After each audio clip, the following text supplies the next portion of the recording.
What is your promise? Why are you in business? How do you expect to grow? This is The Hook, a show focused on branding, marketing, and business development. You brand to inspire, not to sell. Jason Arcemont, the marketing maverick, gives expertise to business owners, serial entrepreneurs, and anyone interested in building a stronger company brand. Creating a brand is like telling a story.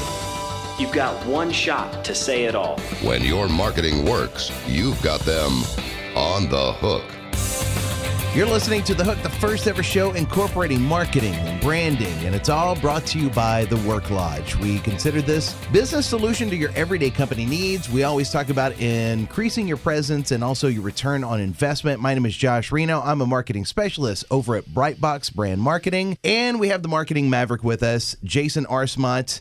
We call him the marketing maverick, but he's also the CEO of Brightbox and pretty much everything else in Houston, it feels like. The Brightbox world. Yeah, dude, you got too much going on. Some days I agree.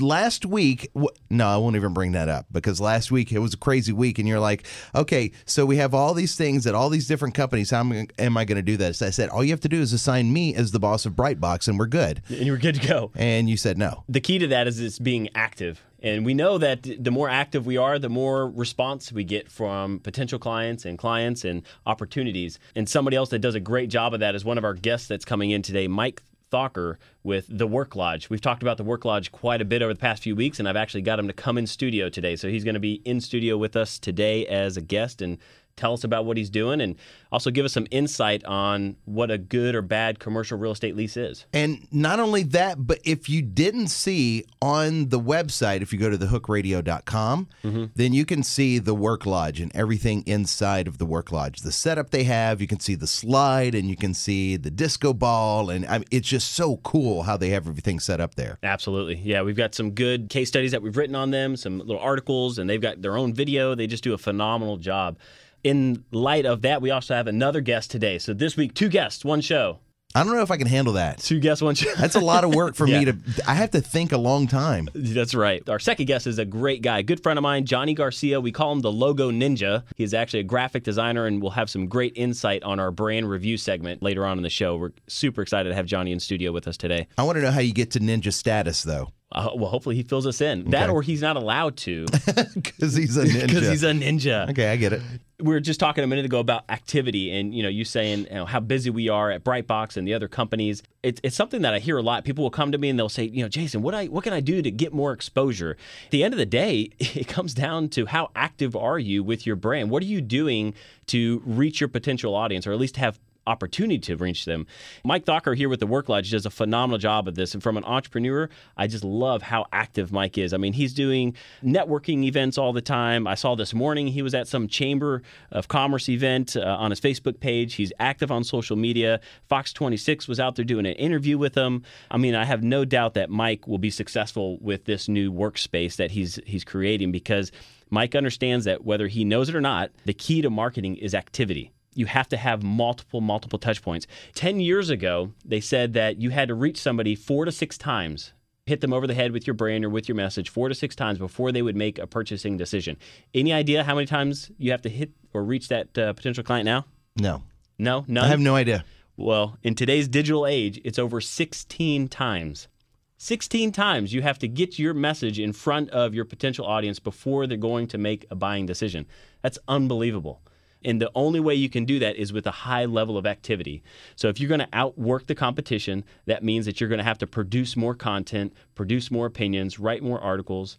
It's just like going to the gym, or doing endurance running. Some of our listeners know that last October I ran across the entire state of Texas, completed over 30 marathons in 30 days. And the only way I was able to do that is because I outworked myself running upwards of over 100 miles a week just in training alone. Who was the competition for that? Well, for that one, it was myself, right? My former self. I had never ran those kind of miles. And being 6 foot, 200 pounds, I'm not the quintessential endurance runner. But the way that I achieved it was outworking, was being super, super active and logging all of those miles leading up to the actual month of the run. And that's kind of what I've been telling you with radio, too. This is our 4th show that we're doing. This is episode number 4.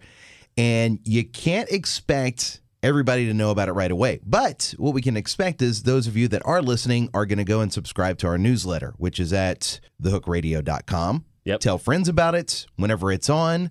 Put something on social media. We count on you to help us too. Absolutely. And we're getting your emails. I respond to each of those every week. We try to get back to everybody, but we are already seeing great response. People are going to the website, they're emailing us, they're engaging with us on social media, and we love that. So definitely go there to give us all of your information. Now, when we talk about being active from a marketing standpoint, what does that mean? It really means that you need to be doing networking, e-blasts, direct mailers, interviews. You need to be getting out in front of the media as much as you can. You need to be looking at doing trade shows, whether you're exhibiting at them or you're attending them to walk around. You should be writing articles and doing white paper submissions. You should be doing YouTube videos. You should be on social media. You should be offering free tutorials or free education pieces to your potential audience. A lot of this ties into your search engine optimization too, which absolutely. is that big keyword SEO. Whenever you hear that, don't be scared. It's just the amount of stuff that you produce and put on your website, that's how the search engines find you. And it's Right. big on Google. Yep. So whenever you're doing all of this, when you're active, it's recognizing you more. Yeah, and the whole secret to this is just the more content you develop, the more relevant you're going to seem. So I know a lot of folks, they just open up their first company. I get so many phone calls and email from friends and people that are starting out in business, and they're just like, hey, what do I need to do to get started? Well, I just gave you a list of like 15 different things that you should be doing. And I know that when you're starting out, it's tough. It's hard to dedicate the time to all of this, but you have to start building out a calendar, which we're going to talk a little bit about in our business segment, our business tip segment coming up. But you need to build out a calendar for each week. You need to have talking points for those weeks, and then you need to identify how you're going to get those talking points across to all these different marketing tactics. It's the only way to do it. We've seen it in our own business, right? Josh has been there with us on the marketing side. The more active we are, whoa, surprise, surprise, the more leads come in, right? The more people start engaging with us and seeing us as an authority on the topic. So if you're not going to engage and be out in front and get in front of your audience with lots of relevant content, don't expect anybody to know who you are or come knocking. And a lot of times, whenever you set yourself as the industry leader or as the leader, then people will recognize that and think it's automatically true. So that helps you at least in the beginning, but being active once they lock eyes on you and once you have their attention, being active to keep them there is really one of the more important parts of it. Right. And the best way to do that, the best way to keep them there is to make sure that you're not selling. We've talked about this a lot. Do not sell. When we're talking about marketing, even when we're talking about selling, we're not trying to sell a particular service or product. That's the quickest way to get people to ignore you and stop paying attention. If you want to be successful in the marketing world, you need to inspire people to want to engage with you and to learn more about what it is you are sharing. What is it that you want people to see that's going to take them to the next level? If you're not selling them on something? Well, you want to give them free advice. You want to give them tips, strategies, stories, relevant case studies, things that they can find value in without you trying to just say, hey, this thing is for $199 or the next one's free or put a promo code in. All of that has its time and place, but when you're creating relevant content and you're pumping it out on a weekly basis, you need to be an advocate for your message rather than just someone that's trying to sell or trying to close something. It's just, there's no way the audience is going to respond to being bombarded with sales pitch. I mean, you got to get in touch with them 16 times before they're going to make a decision, right? It can't be 16 asks. You can't ask them to buy something 16 times. You're going to have to come up with some good content, ways to educate them, inspire them, motivate them to want to get involved and partake in what it is that you're asking them to do. And we talked about closing the deal. That was, I think that was our first show or second show. We talked about that, closing the sale. You can always go back and listen to that podcast. That's on thehookradio.com too. All our podcasts are there. So if you ever miss anything and you want to go back and listen to what we've done before, always hit the website. Hit us on social media because that's all on that same website. And sign up for the newsletter. We love to have some interaction with you. So we got a lot coming up today. Absolutely. Okay, Absolutely. So we have Mike that's coming in. Mike that's coming in. It'll be in our final segment. We've got Johnny Garcia, the Logo Ninja, is going to be coming in doing a brand review with us. I have a question for him about some logos. You think he'll give me some maybe idea why people are doing what they're doing? He's an unbelievable designer, and he'll shoot you he's a pretty straightforward guy, so I think you'll like him a lot. I have one specific logo that I saw today, and it drives me crazy. I don't understand it. And if you don't understand, it looks fine. but I don't understand what it has to do with the brand. Well, that's just another example of pretty design, but it's not strategy driven, right? It's not even pretty. It's some shapes that it doesn't make sense. All right, well, make a note. Save that for Johnny. I'm sure he'll tear it apart for you and maybe explain why they started doing that. And then our last segment, or our second to last segment, we're actually going to do our business tip of the day. We're going to help organize all this activity that we're telling you about, how to put it into a calendar, how to build a calendar that you can hold yourself and your team and your company accountable for all of this communication that you need to be doing. One of my favorite things to do. That's the marketing maverick, Jason Arcemont. I'm Josh Reno. We're coming back next with the logo ninja, Johnny Garcia, on the hook.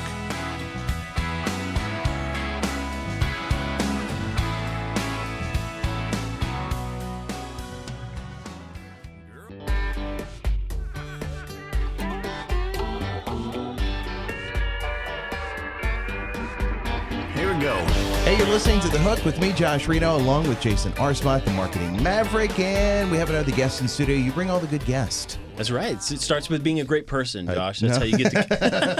2-in-1 show, as a matter of fact. No, I'm excited to have this guy in studio with us. Actually, when we first started Brightbox, Johnny was our very first employee. He was our first graphic designer that we hired. We nicknamed him the Logo Ninja. Oh, yeah. You lost another one. Oh, yeah, lost another great talent to the big corporate giants. So, Johnny, welcome to the show, man. Thanks for having me. Awesome. So I figured what we do today is we do our brand reviews every week. Well, this week I brought Johnny in. Johnny's got a great eye when it comes to graphic design. He is the logo ninja, so he's chopped up and diced more logos than he probably cares to admit. But a great guy, can offer some great perspective. What brand are we going to look at? Well, actually, you had a question, didn't you, Josh? I have this one logo that I saw today just driving over here, and to me, I don't get it. I'm with you. I don't get, and I showed you what it was just a while ago. It's the Payless logo. Right. It's a new logo they have out there, and I know P is in the logo itself. If you look for it, you can find it. Yeah, because the sign that I looked on, like if I look online, it's like an orange and a blue. But if you look on their actual signs in front of the store, it's all orangish. Yeah. We won't make it habit to just tear logos apart, but this is a good one to tear apart. I mean, I don't even understand like who their audience is, where they're coming with that. I don't even get it. Yeah, I mean, I think sometimes companies kind of just tend to want to shake stuff up, so they change it. I think maybe they were going for something swooshy, something modern. How many times do you see that? Can we get a swoosh in my logo? Yeah, well, I wouldn't doubt if somebody wanted something to pop. Those are all key words. How many times have you heard that? Okay, so I want this logo to look modern and sleek, but I want it to pop. Right. What does that mean? Yeah, that's pretty much all the direction I get a lot. So, well, tell us a little bit about you real quick, Johnny. So are you on social media, or is there somewhere that folks can find you? Well, okay, so you can see my personal portfolio on johnnygarciadesign.com, and it's just a small sample size of some stuff that I've done. As far as how long I've been doing this for almost 12 years. I started in 2004, and that's where I kind of started off doing like web and graphic design, and that's kind of where I got the whole logo ninja thing, getting down and dirty, busting out some quick stuff whenever clients needed it. Yep. Well, we don't want to advertise that, though. We don't want people calling you today or tonight. Hey, can I get a logo by tomorrow morning at 8 o'clock? Yeah, no. He's moved past that point, guys. Johnny is a legitimate designer and needs time to perform his craft. Yeah. There's a process, and it takes a little while sometimes. So awesome. Well, let's get into it. So today we're going to look at Shipley Donuts. And I always thought it was Shipley's Donuts, but their logo says it's Shipley Donuts. Well, no, because you're going to Shipley's. That's what you hear all the time. It's like you're going to Shipley's, or you're going to Popeyes, or Popeyes does have never mind. Interesting thing to kick them off. So they're Popeyes. Nice. So to kick them off, so today I'm coming to the studio and I'm like, you know what? I'm going to stop and get a box of donuts from Shipley's. So I leave the house. I know exactly where I'm going. I know where the location's at. I pull up to get the donuts and I look up and it's a Dunkin' Donuts. Maybe I just don't know what I'm doing. From a consumer standpoint, like if I get the brands confused and I thought I was going to your store because visually I had your brand in my mind when I pulled up, man, is that, Johnny, do you think that's a little too similar, or do you think I'm just nuts? Okay, for somebody like me, I don't find them too similar, but I understand what you're talking about. You don't want anything to be just a total ripoff or look exactly like pretty much their competitor, unless that was their strategy. Yeah, I mean they both have like the softer kind of colors, the bubble type letters. Right. I mean, it just feels to me that it's I was just kind of surprised. But all right, so maybe that's just me. I'm the only one that would get confused with those two. Josh? And that reminds me of Baskin Robbins for some reason. It's that Maybe a same little kind Baskin of Robbins? like bubbly At least I thing didn't show up that to you're the talking ice about. cream And- shop trying to get donuts. Yeah, that is true. Which one reminds you of Baskin Robbins? Both of them, kind of? Yeah, Dunkin' Donuts. I don't know. For me, for some reason, there's a similarity somewhere in there. It's probably the 2-line words with a little box or cup of coffee next to Dunkin' Donuts. Yeah. Or maybe because I think about sugar a lot. And that's what I was going to say. They probably were designed around the idea of something, to be yummy, something to be sweet. Whenever you're going for that direction, a lot of times you may end up with a similar look, similar product. That's interesting. So maybe they weren't trying to emulate each other, but that's kind of the natural progression of the strategy. Exactly. Too, right? Yeah, we always talk about sometimes they always do that in that industry. It's like, well, sometimes that's bad, but sometimes it's a good thing too, right? True, because it works. Sometimes it just works. Now, coming from a designer, a lot of times you want to just change that out of an industry. You want them to you want them to move away from that direction. But Yep. Let me ask you this. Whenever you have Shipley Donuts and then you have the donuts represented, does it need to be there? Because isn't it implied already in the name? Well, are you talking about in the logo, the old school Shipley Donuts logo? Yeah, the old logo. Yeah. Do you think that's why they did that? Yeah, and I mean, to be honest, I don't know when that logo originated. It looks really, it looks pretty old, man. It looks dated, but Yeah. I mean, it looks kind of old timey, and Yeah. that can work sometimes too. What I see with Shipley is kind of the use of both. They're kind of squiggle writing. It looks almost like piping, like icing on a cake or a donut. And to me, that actually looks yummy. However, that style doesn't necessarily match their old-timey donut hole Shipley donuts. And I'm looking at their website. It does look like they started in 1936, and I see a picture of a building that has a donut on it. So this logo probably is original. One of the things that strikes me about them, though, from just a brand positioning place, is they seem to want to continue to talk about the past and their history. And I think that's great, but I'm kind of a guy like, as a consumer, well, what are you going to do for me today? What's your promise today or tomorrow? There you go. Do you find that at all from a graphic design standpoint? Do you have people that are like, oh, show us what we used to be 100 years ago? Yeah, absolutely. A lot of times they want to kind of show off what they used to look like or what they used to be about. But just like you said, as a consumer, you want to see what's new, what's fresh, what's different about yours now, what separates it now. Whether it's their identity, their branding, or their products. Maybe their donut recipes have changed, and they kind of need to let people know that. I don't know if they have or not. Yeah. But You don't feel like that's a legacy thing? That Shipley Donut there's a legacy around here, especially, that they are the donut. They've been around the longest. Sure. They are the best. absolutely. I think if you know that, then that's great. If you don't know that, you don't care. You just want a good donut. I don't always you know? agree with that. I think that sometimes the use of that, and maybe I'm not the guy to speak out about this. But hey, you're a consumer, so you can have an opinion. It But doesn't I mean think- it's I wrong. think that whenever you show that you show history and Yeah. you show that I just look at the looking back- competition is doing such an aggressive job in opening up new stores and talking about what their difference is going to be moving forward. And Shipley's is still talking about what they used to do. And I just think that's a huge disadvantage for them as a brand. I'd much rather see them moving into how are they going to be relevant nowadays and tomorrow, where are they going to be 10 years from now, rather than bragging about where they were in 1936. I think it's strong, to say that you've been baking donuts since 36. yeah. I kind of like that. That sounds good. Baking donuts since 36. But what are you going to do for me today, tomorrow? especially since you fry donuts. Is Just that what gonna they put do? that Oh, out. yeah, they Yes. do. They dip them down in the frying. Yeah, All right, let's get that's a back on this donut. design here. So what are your thoughts, John? I know that it looks like they're starting to use a new kind of logo, too. Do you have any critique or things that you like or dislike with what they're doing visually? I like this newer, it's not super duper new, but I like the newer logo with Shipley kind of in that piping font. Like I said, to me it reminds me of a baker, a dessert piping with frosting or something. So to me that means I kind of just think of something yummy. To me, it's better than their old one, and I would like to see them kind of use this new stuff a little bit more, because a lot of their signs do have that old-timey logo still up there, and a lot of their napkins and other stuff still have that too. So they're kind of mixing both.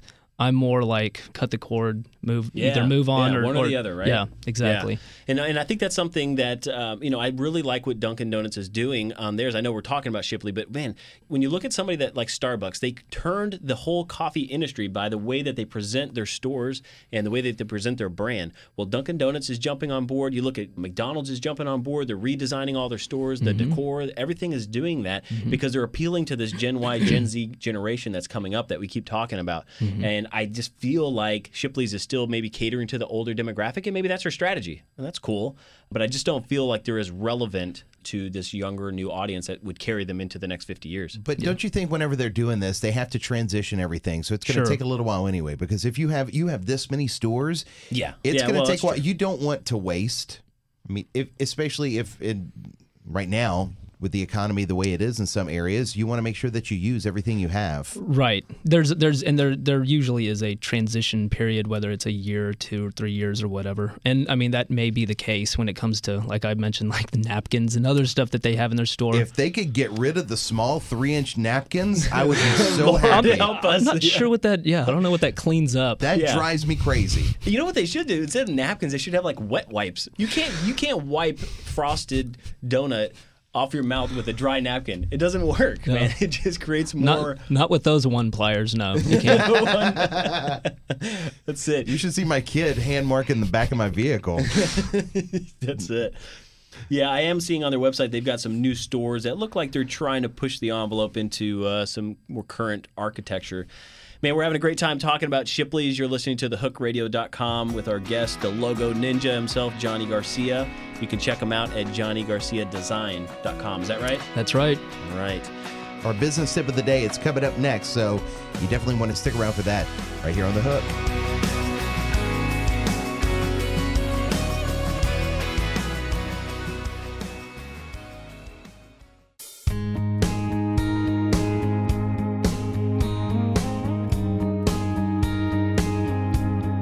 You're back with The Hook. My name is Josh Reno from Brightbox Brand Marketing, along with the marketing maverick, Jason Arcemont. And this segment brought to you by ontoboxtraining.com. It's our business tip of the day. But tell us, before we get into the business tip, what exactly is OnToBox Training? OnToBox Training is our group that we've developed over the past couple of years. So as a marketing guy, we're brought in oftentimes to help with the marketing, but that tends to lead into other areas of the business. Well, hey, Jason, can you help train my staff on marketing? Can you help train my staff on sales? Can you show them how to use social media properly? Can you help us with our corporate culture? So all of these things started coming up, and we started assisting clients, and before we knew it, we were doing corporate training. And so my business partner, Daniel Cohen, and I decided, hey, let's formalize this and let's put some real programs together and capture our thoughts and kind of our philosophies on how to do these things and put them into some actual training courses. And so that's what we've done with OnToBox Training. I know that we've done LinkedIn trainings before with a few of my clients. And it works great because it ties everybody together.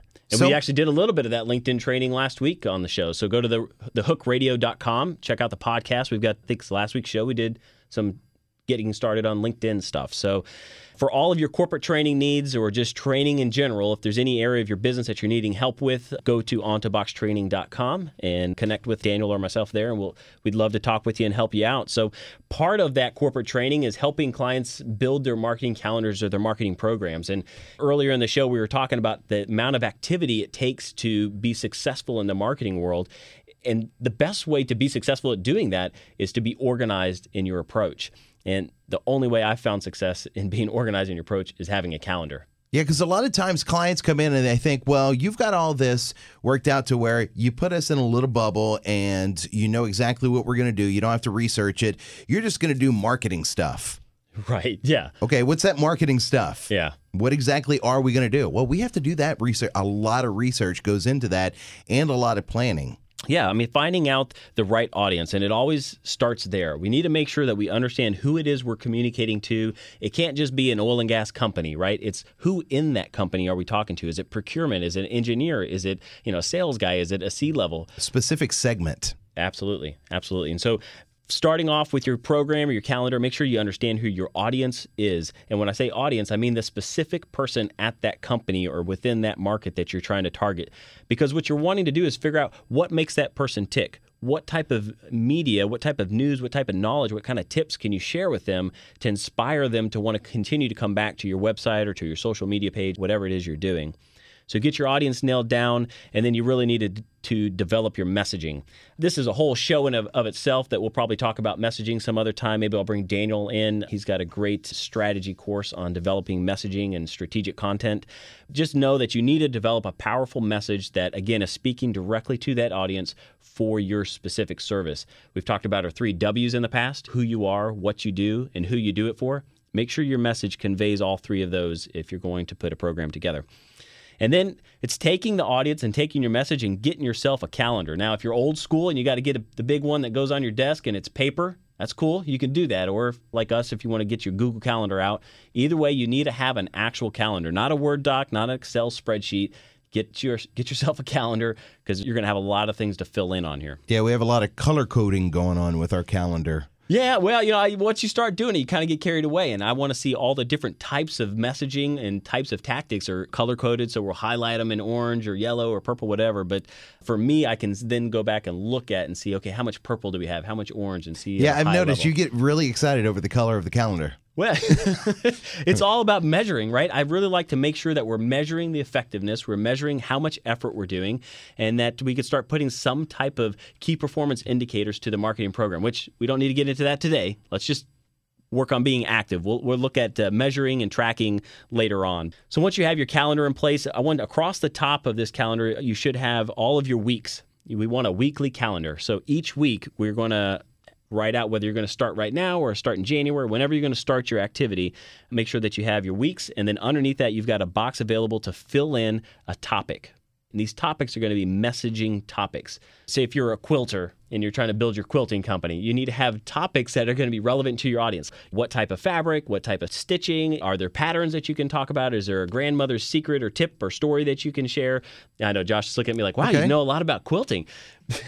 But the thing of it is, it's all the same, right? Every industry is going to have multiple different things that you can talk about to educate your audience. And what may seem like common sense to you, most definitely is not to your audience. So come up with these topics and fill them in for each week, so that every week you know what you're going to talk about. And that message and how it gets across, too. How exactly are you going to get this message out to people, and what are the different ways? Is it going to be email? Is it going to be direct mail? And I know that you're going to get into that a little bit, too. Yeah. Well, that's the next step, right? So once you have your weeks lined out, and then you know what you're going to talk about each week, or the topic or the phrase of that week is, then down on the left-hand side of that, if you're looking at a spreadsheet or kind of a traditional calendar, you need to put networking events, e-blasts, direct mailers, trade shows, articles, white papers, YouTube videos, social media, free tutorials, ebooks, literature, whatever it is you can come up with, all down the left-hand side. Now, I know it sounds overwhelming, but you need to write as many of those things down the left-hand side of that calendar as you can.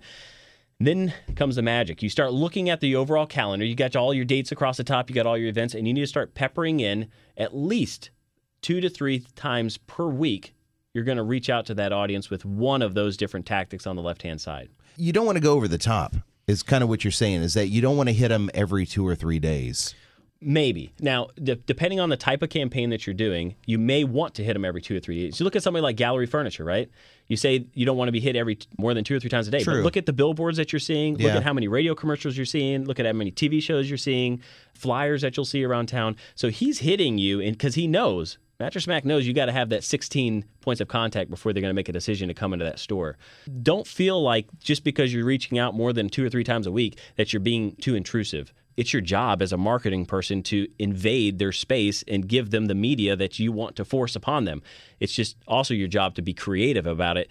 Don't sell, and be unique in the way that you're bringing it across so it feels like it's relevant, it's interesting, and they want to read or engage on what the material is that you're sending. But if you're in the quilting world, maybe not as much as Mattress Mac. Well, maybe not as much. But, man, there's so much you could talk about in the quilting world, man. I mean, just like any industry, right? You got the sewing machines. You've got doing it by hand. You got stitch types. You got all these different things, I'm sure. And I've never even quilted. I'm just coming up with this on the fly. That's why they call me the Maverick. But there's so many different things that you can talk about that you may be reaching somebody in the quilting in the world that has just started, that doesn't know anything about the quilting and the type of stitching and the machines and the fabric and the patterns and all that kind of stuff.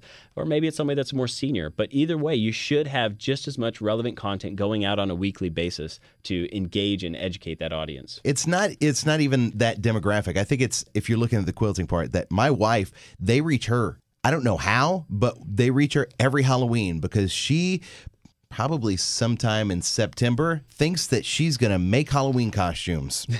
Right. That's a lot of us, right? And so she goes in and she buys this everything. Year, I'm going to make them myself. You know? Definitely going to do it. Yeah. How they reach her, how they get to her, I don't know. Maybe it's on the back of their coupon, or there's a coupon on the back of a receipt or whatever it is. They reach her every single time, and she falls for it.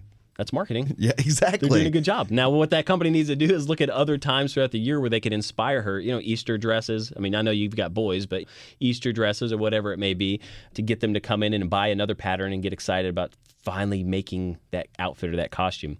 And look, I don't want everybody to get too overwhelmed. Like, I know when you're starting out, looking at a weekly messaging calendar can be extremely overwhelming. Oh my gosh, I got to write a paper. I got to do a video. Look, if you can't start off doing that much activity at first, then maybe just look at a monthly calendar. Put a monthly topic and make sure that you've got 3 to 6 tactics that you're implementing each month. Try to get out ahead of the calendar. Make sure that if you're in October, you're writing some material and creating material for November, December, January. So then you kind of have a cushion so that when you get super busy and the leads start coming in, you don't have to develop all of this new content right on the fly. You can use a reserve that you've got. And people don't understand, if you don't pre-plan, then you're already behind. You're already losing. Yeah. Oh, yeah, because somebody's going to beat up. you to the punch. Yeah, well, life is going to catch up, and you can't do it. You know, it's funny, you say beat you to the punch. I was just talking with my daughter. She's 15. She's trying to get a job at the little coffee shop by the house. And she tells me, she's like, well, you know, Dad, I don't think that they're going to want to hire me. I sent my application in, or my resume, and I called. I followed up once, and nobody's called me back. It's been a week. I guess that means they don't want me. My marketing mind goes off, and I'm like, oh, no. They just don't know they want you yet.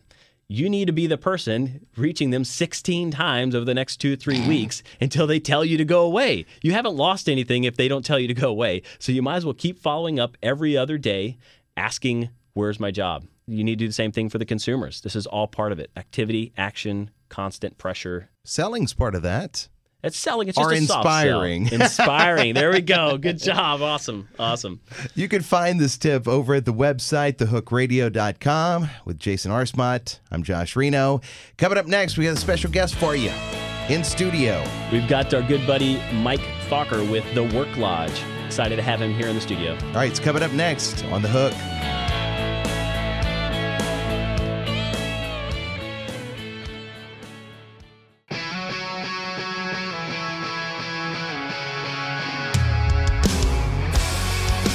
And we're back with The Hook. My name is Josh Reno, along with Jason Arcemont, the Marketing Maverick. And we've been talking about activity today, and we have a great guest in to kind of go through that. It's actually the sponsor of our show with The Work Lodge. Yeah, Mike Thakur with The Work Lodge, worklodge.com. If you're up on the north side of town, we've talked about The Work Lodge quite a bit. This is by far what I've seen as the nicest shared workspace facility out there, especially here in Houston. Mike is extremely active and has got a great story and a great product, so we're excited to have you here. Mike, thanks so much for being in the studio with us. Thanks for having me, guys. I appreciate it. Looking forward to it. Awesome. As you can tell, Mike is from Texas. He's a native Houstonian. Wait, I was going to say Louisiana. Yeah, way east. A little bit east of there. Manchester, England. Yeah. Well, awesome. Well, I know we've talked a lot about the Work Lodge, but I think our listeners would love to hear from you. Tell us a little bit about what is the Work Lodge from your perspective. Okay, so in essence, what we tried to do was two things. On the skin deep face value, looking from the outside, and it looks like we create office space or workspace for people to go work from. And in essence, that's the vehicle of what we do. But what we're really doing is we're trying to empower individuals and small business owners to have a platform and a community where they can succeed and do it in a way where they can be part of something bigger without the costs and the impossibilities that would come of not having that available to them. So a great example would be by working in a space like ours, you're surrounded by hundreds of other small business owners, probably all less than 10 or 15 employees, diverse segments, different industries. You're going to build friendships, relationships that you couldn't build if you weren't in a place like that. You couldn't go to a networking group and meet that many different people without being sold to, without wasting a bunch of time, without wasting a bunch of money. For us, it happens organically with the free coffee or the free beer Fridays or the Xbox room or whatever it is that you're doing. And so, you know, at a much more philosophical level, we're trying to build a platform that helps create jobs in America and helps small business owners succeed and grow, because personally, that's my belief of how a country is great, and that's our vehicle for doing it. Absolutely. No, and I love that. We've talked before about how using a goal or a mission, and sometimes the way that you deliver that isn't what people would think. Like, this is really one big think tank of like a mastermind session. When I've come out and been to the facility a number of times, and I always meet somebody new, and immediately they're just like active business owners that are willing to share ideas and kind of collaborate with you. And I just love that vibe, not just physically in the way that it's designed, but just the people that are there. It's such a cool place. And I will say, you know what, Mike's talking about the free beer. They just did a new video I saw. I mean, Mike, you guys have like free gym memberships, free coffee and beer on Fridays, free high-speed internet, free parking, security. There's happy hours, there's networking events, there's community events, there's free furniture in your office. I mean, goodness, like, is there a better value anywhere else for somebody doing this model? I mean, how'd you think this up? So, honestly, everybody's going to say their business is the best. And so, Right. you know, I'm sure there may be somebody that thinks they've got better value, but... Well, you've worked really hard to outdo yourself here. No, we have. So the gym memberships, you know, we partner with Anytime Fitness, major national player. So it's not some local hick, you know, 3 machines and they never work. Right. They're in the park. You can work out 24/7 with them. You can work 24/7 in the office with us. So it fits perfectly. We were very selective in the location we picked at Vintage. And also the new locations that will come online will be the same. We want amenities close by. Mm-hmm. We want to make your life easy. So if you need to go to the grocery store on the way home, it's across the street. If you need to go to the bar and meet someone for a drink, it's walking distance. If you want to go get a sandwich, you don't have to get in your car. The furniture we have custom made for us. The chairs are all, you know, imported in, made to our specs, ergonomic, everything. We don't want you worrying about nothing other than walking, plugging in, and working. And that's what we set out to achieve. So there is a lot of value add. You know, our pricing's ultra competitive. We got offices from $549, fully inclusive, no taxes, no hidden anything. Wow. We bring in 1 gig fiber-based internet. Everything we did was at the top level because we didn't want to have any hiccups. So I can create SSIDs for the tech guys out there, for every single member in the building that are all invisible. I can create virtual LANs for 5,000 companies inside of the space. It's not big enough for 5,000, just so we're clear. There's not that much room. He'd like to lease that many. Right, but we can do it because we wanted to do it right. If you're going to do something, do it to the best. So what's your background? I mean, this is kind of a unique model. I mean, honestly, whenever I first heard about you guys, I went out and did a tour. Our lease for our company is going to be up soon. And by the way, that tour, you can look at the tour. It's on our website whenever you go to thehookradio.com. Yeah, thehookradio.com. Check that out for sure. But I'm just curious, so where did the idea for this come up? Because this is different than a lot of the other shared workspace facilities. So where did that passion, that fire, where did that come from? So it's a great question. You know, I've lived a pretty interesting life. Obviously, I'm an immigrant from the UK. Back in the UK, I owned a couple of businesses myself, and I was fortunate enough to do pretty well for an $8 billion technology reseller. And by the time I finished there, I ran all the sales teams that sold to local and national government clients. So it was about a $100 million business that I oversaw with a team of sales guys, internal and external. And so I woke up one morning and decided this just wasn't what I wanted to do with life. You know, you can make some money and life's okay. And I was a pretty young guy, but it wasn't filling that drive. You know, you talked about the Gen Ys and the Gen Zs, I think a couple of weeks ago on the show. And, you know, people need more than that. And even though I'm not necessarily in that demographic, you know, because I'm 41, I can still sense that same drive where you want to be part of something bigger. So my wife and I took a few years off. I'm a part-time preacher. I worked for a nonprofit out in Nashville, a drug rehabilitation program called Teen Challenge that was awesome. Wow. Life-changing for me, just seeing, you know, what people go through. Been around a lot of other nonprofit stuff. And so I come back to business and I've got this commercial side of my life, but I've also got this faith side of my life where, you know, I'm very interested in helping people in community and understanding how people are wired, you know, philosophically, mentally, emotionally, theologically, all those kind of things combined together. And so, you know, you look at social media, you look at what's happening in the world now where cities and sprawl have separated us from the old days of living in villages where everybody used to be around each other and community was very strong. So then we create technology like Facebook and LinkedIn, and so it helps us to get reconnected. So there's clearly a recognition that as people, we're wired to be around other people, whether it's socially, whether it's professionally. We just do better when we're in groups and teams than we do on our own. So as at the Work Lodge, I've got the business side is let's create a vehicle where we can do something and help people take care of themselves, sustain themselves, provide for themselves, create jobs for other people. You know, we talk about wanting to help people, but in life, it's not always just about giving people something for nothing. Some folks can't help themselves, and so we do help them, and we create the foundation for that, the Gabriel Foundation. Yep. Some folks can help themselves. They just don't know where to start, and they just need a bit of infrastructure around them. So if we can help them platform and grow, they can then go on and do the same. And it makes a strong economy where, the US maintains its position, and we're not so open to the fluidity of markets and everything else, because people are creating their own success path. Wow, I love it. So you're almost kind of seeing this facility as an incubator. You're not providing the funding and stuff, but I mean the community and the people that they're allowed to come in and build with. I mean, it's really kind of an incubator, isn't it? It is. I was involved with an incubator in the UK many years ago called eCradle. I was one of the founding companies in that. And so I've been around that space a little while. I don't have deep pockets like a VC. I don't have the connections to VCs. So we've been careful not to position this as an incubator. However, we do help startups. We offer discounts for startups. We've invested in startups. One of my startup guys, I'm going to give him a shout out if I can. TivaCloud.com. They provide OSHA compliance for trucking companies. Not sexy at all. They've been in the lodge for about 2 or 3 months. I've been mentoring with them. We have a mentoring program called Chit Chat at the Lodge, something we launched just recently, and it's available to folks that need a little bit of support. It's free. It's included with the membership. Wow, cool. We don't nickel and dime for any of it. But I'll tell you the story because I was talking to them, and one of their biggest challenges is, how do I convince a trucking company with 20,000 trucks that my compliance software can keep them compliant for OSHA and for all these other Department of Transportation issues, and make sure they're not going to get fined when the drivers are out on the road? And so we had a little session brainstorming. I gave it some thought, and I pulled a few strings with some connections from a previous life.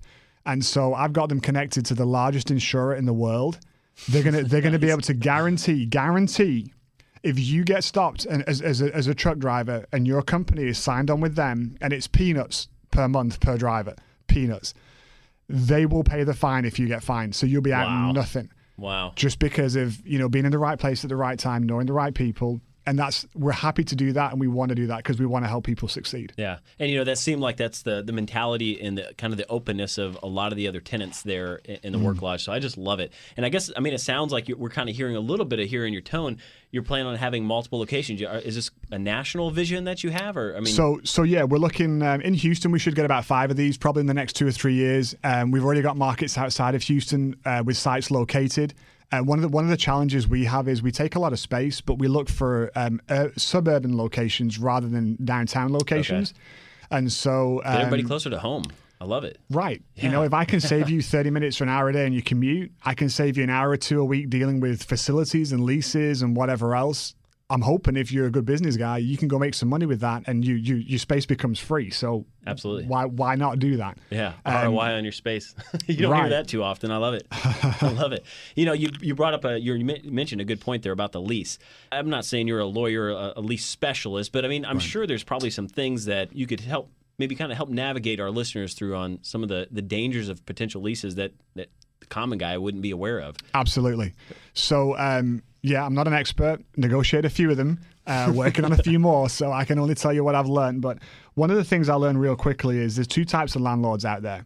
There's the landlords that have got the stomach to roll the dice, and there are the ones that are playing at being a landlord that don't have it. And if you're dealing with a landlord that does not want to roll the dice with you, especially as a startup like we were, cut your losses, don't waste your time. You're never going to get to where you want to go. Right. And those will be the ones, and they'll want the earth from you. They'll want your entire financial history for 900 years previously. They'll want all of your bank statements for the last 50 years. I've created some of those documents before. Right. Wait a minute. Yeah. And it's, it's a risky business, but we're all big boys and girls here. We're all in risk together. So we either play with that understanding or we don't. And we walked away from a deal in the Woodlands, which was a nice spot.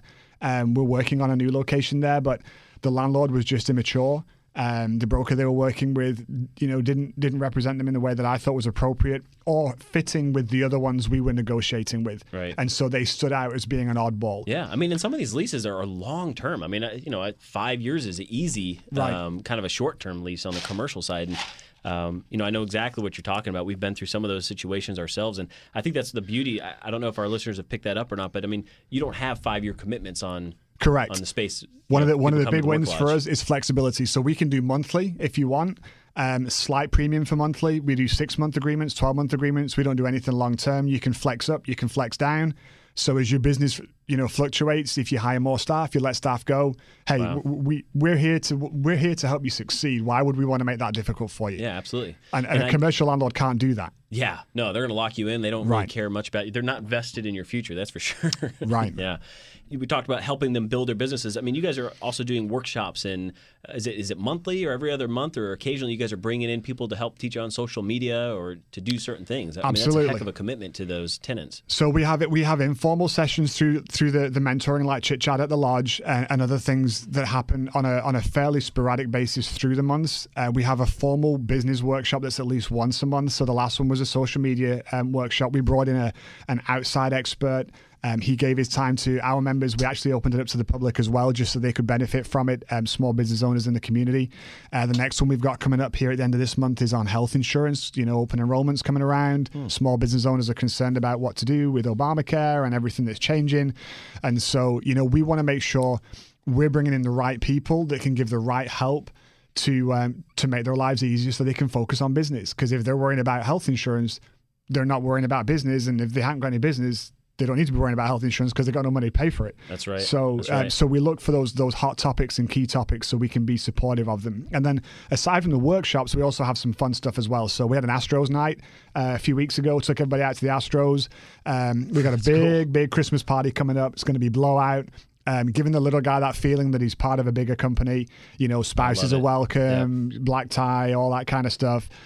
So yeah, we've got some fun stuff as well as the business focused stuff. It's just awesome. Well, what a wealth of knowledge. It sounds like you've just got so much experience there, Mike. We're going to have you come back and talk with us about some other things. But listeners, you small business owners, you guys are hearing something that's just one of a kind. Even other shared workspace don't hold the mentality and the philosophy that Mike and the Work Lodge have.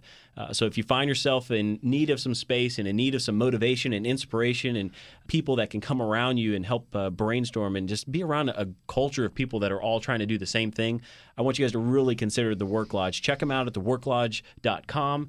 Go visit them over there at the Vintage off Louetta and 249. And again, Mike, thank you so much for coming in. We really appreciate your time. It's been a pleasure. No worries. Thank you, sir. And you can also check out the photos that we have on our website, thehookradio.com, and you can link to it from there. That's Jason Arcemont. My name is Josh Reno. Next week, brand new show for you. It's going to be kind of an abbreviated show on Saturday. Then we're going to have a full show on Sunday. That's right. We've got the football game. Yeah. Yep. So we get bumped a little bit. So definitely tune in Sunday mornings at 7 and always go to the podcast, thehookradio.com. And We'll see you guys there. Check us out next week on The Hook. It doesn't matter what I say.